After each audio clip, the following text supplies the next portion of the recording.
और साथ में ये कह रहा हूँ कि ये चुनाव कोई सामान्य चुनाव भी नहीं है। शिमला ग्रामीण विधानसभा का जो ये चुनाव है, इस पर ये लोकशाही और राजशाही के बीच का चुनाव जो है आम जनता मान रही है। आज तक में ये चुनाव यहाँ पर पिछले 10 वर्षों से शिमला ग्रामीण का ये चुनाव जो है वो वीरभद्र सिंह जी जो यहाँ के मुख्यमंत्री रहे और उनके पुत्र विक्रमादित्य सिंह जी जो 5 सालों से विधायक है, जनता उनसे प्रश्न कर रही है कि भी आपको मौका पार्टी ने दिया है तो क्षेत्र में आपकी सक्रियता क्या है, आपका जनता के लिए जो आपने वादे किए उसका क्या हुआ है। वो सारे प्रश्न शिमला ग्रामीण की जनता के बीच में है ही है। और जब मुझ जैसे सामान्य कार्यकर्ताओं को पार्टी ने इस चुनाव अभियान में जिस दिन से भेजा है, मैं भी ये प्रश्न जो है अपने प्रतिद्वंदी विक्रमादित्य से कर रहा हूँ कि आप कब तक मैं राजा साहब ऐसे कह करके उनके नाम पे वोट मांगते रहेंगे। आप कह रहे हैं कि राजा साहब ने सब कुछ किया, आप कह रहे हैं कि राजा साहब ने प्रदेश भर में 6 बारी के मुख्यमंत्री रहे, उन्होंने ये किया वो किया। तो मैं उनको भी कहता हूं कि राजा साहब ने अगर बहुत कुछ किया है तो इस प्रदेश की जनता ने उनका भी सब कुछ किया है। परंतु जो विक्रमादित्य सिंह जी जो विधायक है शिमला ग्रामीण से, उनसे मैं भी पूछता हूँ कि आपने क्या किया है। तो ऐसे जो प्रश्न हैं वो आज जनता जवाब मांगती है। मैं चुनाव अभियान में हूँ। आज अनुराग सिंह ठाकुर जी जो केंद्रीय युवा सेवा एवं खेल मंत्री भी हैं, आज जलोग में हमारे जनसभा को उन्होंने संबोधित किया।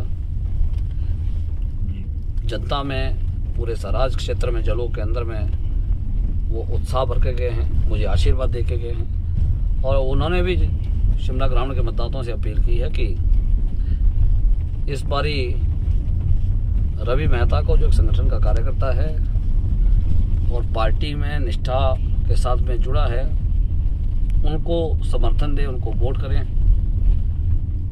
इस रूप में आज शिमला ग्रामीण मंडल जो भारतीय जनता पार्टी का है, आज अपनी पूरी ताकत जो है वो रोड शो के रूप में जलोग से लेकर के शोकी तक में ऐसे अपनी ताकत पूरी पार्टी के बूथ अध्यक्ष, बूथ पालक, BLA जो हमारे पार्टी का स्ट्रक्चर है, हमारे ग्राम केंद्र अध्यक्ष हैं, पार्टी के पदाधिकारी हैं, पार्टी के जितने भी मोर्चा है, वो युवा मोर्चा हो, महिला मोर्चा हो, किसान मोर्चा हो, वो हमारा OBC मोर्चा हो, ST मोर्चा हो, अल्पसंख्यक मोर्चा हो, या IT और सोशल मीडिया देखने वाली जो हमारी टीम है, उन्होंने भी अपनी पूरी ताकत झोंकी है। हम आश्वस्त हैं पार्टी के नाते भी, संगठन के नाते भी और जनता के जन आशीर्वाद के नाते भी कि इस बारी विधानसभा जो शिमला ग्रामीण है वहाँ रिवाज बदलने वाला है। राजाओं के जो राजशाही के रूप में जो यहाँ चुनाव लड़ने इस शिमला ग्रामीण विधानसभा में आए थे, उसका भी अंत होने वाला है, इतिहास लिखने वाला है। और मैं भी जनता से यही अपील कर रहा हूँ, उनको विश्वास दे रहा हूँ कि हम गांव का विकास करने के लिए गांव की समझ रखने वाले लोगों के साथ में, और स्वयं भी गांव की समझ रखता हूँ, इसलिए उनसे ये अपील कर रहा हूँ कि इस बारी मुझे भी आजमा के देखे, मेरी पार्टी को आजमा के देखे। 32 वर्षों से हमने अपना विधायक यहाँ इस क्षेत्र में नहीं देखा है। 20 वर्षों से जो कुसुम्पटी का क्षेत्र हमारे शिमला ग्रामीण में मिला, उसमें हमने अपना भारतीय जनता पार्टी का विधायक नहीं देखा है। इनको आपने बार बार आजमाया, एक बारी मुझे भी आजमाएं, मेरी पार्टी को आजमाएं, मेरे कार्यकर्ताओं की जो कमिटमेंट आपके बीच में आ रही है, वोट मांग रहे हैं, उनके ऊपर विश्वास करें। ये मैं जनता से अपील। 20 दिन से चुनाव प्रचार चल रहा है, लोगों में क्या लगता है आपको? आप 5 बजे चुनाव प्रचार खत्म हो जाएगा, उसके बाद आपके क्या प्लानिंग है? लोगों क्या आपके प्रति कितने आश्वस्त है आप जीत के प्रति? जीत के प्रति मैं बहुत आश्वस्त हूँ। 133 बूथ मेरी विधानसभा में हैं। 133 बूथों में मेरी पार्टी को 84,000 मतदाता मत देंगे, बढ़त देंगे, ये मेरा विश्वास है। मैं 749 गांव जो शिमला ग्रामीण विधानसभा के अंदर में हैं, लगभग उन प्रत्येक गांव में पार्टी ने अपनी पैठ बनाई। पार्टी के कार्यकर्ता डोर टू डोर कैंपेन में गए हैं और उनके साथ में जो इनपुट आया है उसके आधार पर मुझे लगता है कि भाई हम हर गांव से भी पार्टी की उपस्थिति और प्रत्याशी की उपस्थिति दर्ज करवाएंगे। हाँ, ये निश्चित रूप से मैं कहता हूँ कि भाई मेरी पहचान एक पॉलिटिकल कार्यकर्ता के नाते फील्ड में कम होगी, परंतु मेरे साथ में मेरी ताकत और मेरी पहचान देने वाले पूर्व में जितने भी प्रत्याशी, अभी तक में 4-5 प्रत्याशी हैं जो पार्टी का चुनाव लड़ चुके हैं इसी विधानसभा से, वो सब मेरे साथ में हैं। पूर्व में जिसने भारतीय जनता पार्टी के पूरे स्ट्रक्चर को खड़ा किया, स्ट्रक्चर को चलाया, ऐसे अध्यक्ष जो हमारे पार्टी के होते हैं, इसी विधानसभा के मंडल के अध्यक्ष जिनको हम कहते हैं, वो 9 मंडल के अध्यक्ष अभी मेरे साथ में खड़े हैं। हमारे यहाँ पर जनप्रतिनिधि जो चुनाव लड़े हैं पंचायती राज में, ऐसे भारतीय जनता पार्टी से बिल्कुल संबंध रखने वाले प्रधान, उप-प्रधान, बीडीसीज, जो ब्लॉक डेवलपमेंट कमेटी के जो सदस्य होते हैं, उनकी ताकत मेरे साथ में है और मेरे साथ में मेरे संगठन की ताकत है। राष्ट्रीय नेतृत्व और प्रदेश नेतृत्व का आशीर्वाद मेरे साथ में है। मैं उस आधार पर मुख्य मुद्दे कौन से हैं इस इलाके के, जो लोगों की समस्याएं हैं, जहाँ विक्रमादित्य जो नहीं कर पाए, कौन सी समस्या है? अभी शिमला ग्रामीण के अंदर में आज भी समस्याएं अंत तक में, जहां हमारे गांव जाते हैं, शिमला के पास पड़ोस के भी जो गांव हैं, वो सब आज भी विकास के लिए तरसते हैं। विकास केवल शहरों के आसपास भी अभी ग्रामीण का पहुंचा नहीं है। और मैं ये भी कहता हूं कि भी इससे पूर्व में जितने भी विधायक रहे, चाहे वो मंत्री के रूप में रहे, हमारी पार्टी में भाजपा के रहे, चाहे कांग्रेस के रहे, सबने अपने प्रयास किए हैं। मैं उनका धन्यवाद करता हूं। मैं ये भी नहीं कहूँगा कि उन्होंने क्या किया है, मैं ये कहता हूं जो उन्होंने किया उनका धन्यवाद है, परंतु जो अधूरा पड़ा है वो आगे के लिए मैं करने वाला हूं। आप कौन से मुख्य काम करने जा रहे हो विधायक बनने? गाँव के अंदर में आज भी मुख्य बात जो है, लोगों को कनेक्टिविटी गाँव के अंदर में चाहिए। सड़कें जो हैं आज गाँव के अंदर तक में पहुँच जाए, वो तो गाँव का असली मुद्दा यही है।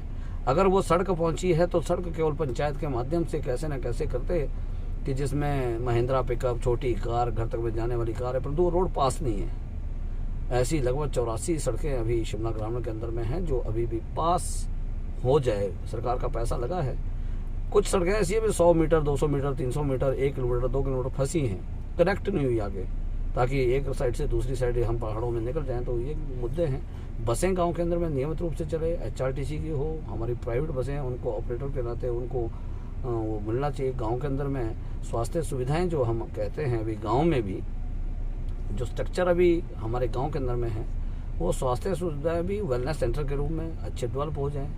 गाँव के अंदर में पशु धन हमारा बहुत रहता है, तो हमारे पशु के डॉक्टर जो हैं या उसके जो फार्मासिस्ट हैं वो गांव में उपलब्ध रहें। शिक्षा के क्षेत्र में जहां पर अभी भी 2 बच्चे, 10 बच्चे, 5 बच्चे या 15-20 बच्चे हैं, वहां अध्यापकों को उपलब्ध नहीं होते हैं, तो अध्यापकों को उपलब्ध कराना वो हमारी जिम्मेवारी है। हल्के के पिछड़ने का कारण किसके मानते हैं आप? कांग्रेस के नेतृत्व को मानता हूँ, क्योंकि कांग्रेस का ही नेतृत्व यहाँ पर रहा। यहाँ पर जय बिहारी लाल खाची जी जैसे लोग रहे, जो मिनिस्टर रहे और पावरफुल व्यक्ति रहे। विद्या स्टोक जी यहाँ की हमारी अपने आप को, वो भी मुख्यमंत्री की कदावर नेता थी, उस तरह का उनका स्टेटस था, वो मंत्री रही। हमारे मुख्यमंत्री फिर वीरभद्र सिंह जी इस विधानसभा क्षेत्र में आए, वो वहाँ रहे हैं। तो कांग्रेस केवल इस क्षेत्र को वो केवल वोट के लिए मानती रही, और अभी भी ये विधानसभा क्षेत्र जो है, हम कह रहे हैं कि विक्रमादित्य सिंह जी भी यहाँ तब आए हैं कि वो इस कॉन्स्टिट्यूंसी के भले के लिए नहीं आए हैं। और मैं कह रहा हूँ he is in this constituency because of election, और I am in this election because of this constituency. आप क्या कहना चाहते हो? वोटर 5 बजे आप कैंपेन बंद हो जाएगी, उसके बाद वोटरों को लास्ट क्या कहना चाहता है हल्के मतदाताओं को? मैं अपने मतदाताओं को, हमारे अपने जितने भी मेरे इस चुनाव प्रचार अभियान में लगे तमाम कार्यकर्ता, शुभचिंतक और मेरे समर्थक, मेरे मित्र, उन सबसे अपील कर रहा हूं कि हमारे अपनी पहाड़ी भाषा में ये भी कहते हैं कि भाई आऊँ तारा अपना झरना जे एबू नहीं आना तो कदी नहीं आना भी। तो ये मैं कह रहा हूँ कि इस तरह का माहौल, जो गांव का माहौल बना है, गांव का व्यक्ति, सामान्य व्यक्ति आज चुनाव में उतरा है, तो वो आशीर्वाद मेरे मतदाता दें, मेरे ऊपर विश्वास व्यक्त करें। मैं उनको भरोसा दे रहा हूँ कि आपके लिए तन से, मन से, धन से आपके बीच में खड़ा रहूँगा, आपके मान सम्मान को नीचा नहीं लगने दूंगा, आपकी समस्या को समाधान लेकर के स्वयं आपके बीच में आऊँगा। आपको कहीं शिमला के चक्कर और सचिवालय के चक्कर, विधानसभाओं के चक्कर नहीं कटवाएंगे। गांव की समस्या है, गांव में ही समाधान निकले। इस भाव से मैं उनसे अपील कर रहा हूं कि एक बार मुझे चुने, मेरी पार्टी को चुने। मेरे नरेंद्र मोदी जी के नेतृत्व में जो केंद्र में सरकार है, जयराम ठाकुर जी के नेतृत्व में जो प्रदेश में सरकार है, ये डबल इंजन की सरकार को ये ट्रिपल इंजन की सरकार बनाए, क्योंकि यहाँ पर भी रिवाज बदले। शिमला ग्रामीण में भी जब विधायक चुन करके जाएगा तो ये ट्रिपल इंजन यहाँ से साथ में लगेगा। यही मैं जनता से अपील कर रहा हूँ कि इस ट्रिपल इंजन की सरकार में हम दुरुस्त होकर के एक एक मुद्दों को लेकर के, एक एक समस्या को लेकर के सुनिश्चित करेंगे कि उनका समाधान और वो विकास के पथ पर आगे बढ़े। ये मैं अपनी जनता से, अपने मतदाताओं से अपील करता हूँ।